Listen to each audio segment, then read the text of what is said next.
Boy says.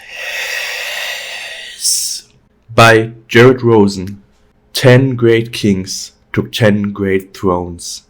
9 crowns adorned 9 heads. 1 left to scratch upon their mounds.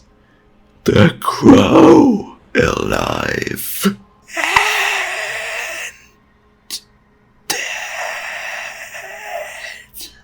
Old Damascene poem, author unknown.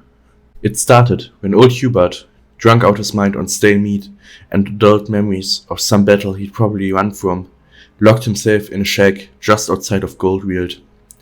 David tried to break the door in, good neighbor as he was, but the miserable fossil had more strength than anyone could have anticipated, bracing his entire body against the entrance as he babbled about heights and spiders and being pecked to death by birds. No one believed the man was being pecked to death by anything but a bottle, so we all went home, assuming, as one does, that with the day to dry out, the ordeal would sort itself. Took only one night. First scream ripped across the village like somebody had pulled it out of Hubert's open chest, followed by a second that was almost the same, but worse. It pitched higher like rusted metal wrapped in burlap, in almost human words with an almost human rhythm, until the baker's wife cried, "Mages," and all hell broke loose. People arming themselves, the mayor, if that's what you could call the head of some hinterland's pisshole, shooing whoever he could into the meeting hall, windows being boarded up in blind panic, the works. You've seen it 100 times, probably 200, since the claw hit up north. Regular folks going mad at the fairest hint of magic. Point is, that's around when everything went bad. But there's a bottom to bad, and what happened in Goldfield broke right past it. Don't believe me? Go for yourself. Goldfield ain't there anymore. But I'm skipping ahead, and that ain't fair to Davil. See, Davil was a spy from back when the Freyr pacifications were still talked about like there was honor in them, and he later served the crown as far out as Shurima and the Blue Flame Isles. The man had seen things. We're lucky out west, since the worst the hinterlands have to offer are some stray raptors after the hatching season, and maybe a sun-cooked bandit or 3. But Davil knew what was out there, what could be out there, and he gathered up all the folk who were willing to listen and organized a peasant militia to bring those supposed mages to justice. His plan was simple. First light, we were all going on patrol, 2 by 2, no one alone. Military stuff, and that gives us hope, gins us all up for a fight. For king and country, rah-rah, Demacia and all that. Until the sun comes up and the family's gone missing. Every one of them, 5 in all. Farmhouse torn to shreds, livestock slaughtered in their pens. Doors all locked from the inside, windows all latched. They are gone. The mayor calls a meeting, but a pair of field hands don't come in from the rows. When David calls for them, something calls back. But it isn't them. Sounds almost like them.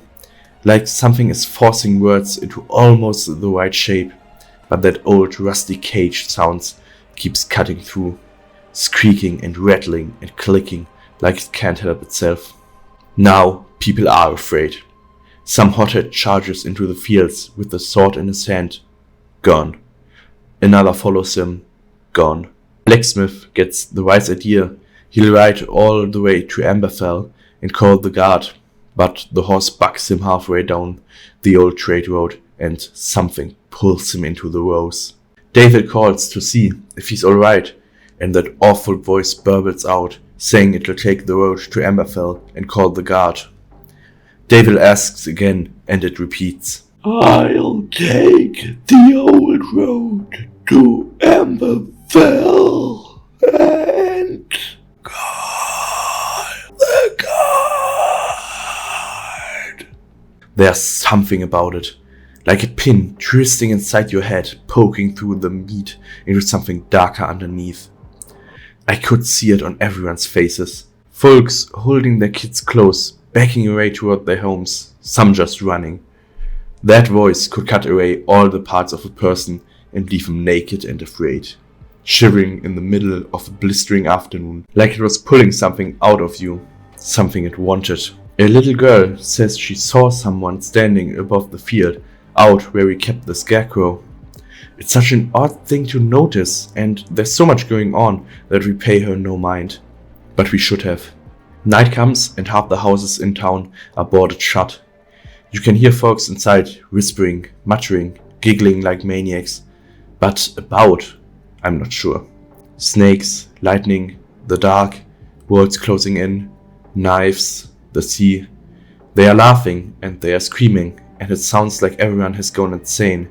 Like they are trapped inside a room with the part of themselves they don't want to face. It sounds like we're all stuck in a nightmare. Then the lights start going out. One after the other, in all the boarded up houses, the lamps flicker and die. And the voices melt away, each suddenly silenced, all save for one. Something croaking behind the old smithy, muttering to itself about snakes, about lightning, muttering about the dark. Devil, that poor fool, takes the militia and goes in. And I'm there with him. I have my blade, I have my lantern, but the rows are deep and the light casts shadows everywhere you look. I don't know exactly what happened. I saw a face, maybe. Something looking back at me, just ahead of Devil, but it was like he saw right past it. Like that face was just there for me. All lopsided, twisted, sackclothed, and rusted teeth. And behind it, something huge. Splayed out on thin legs, but alive, with hundreds of blackbirds rattling inside an old cage we'd thrown into the woods last year. And eyes. So many eyes. There's no one left in Goldfield now. If no one came after me, I'm the only one left.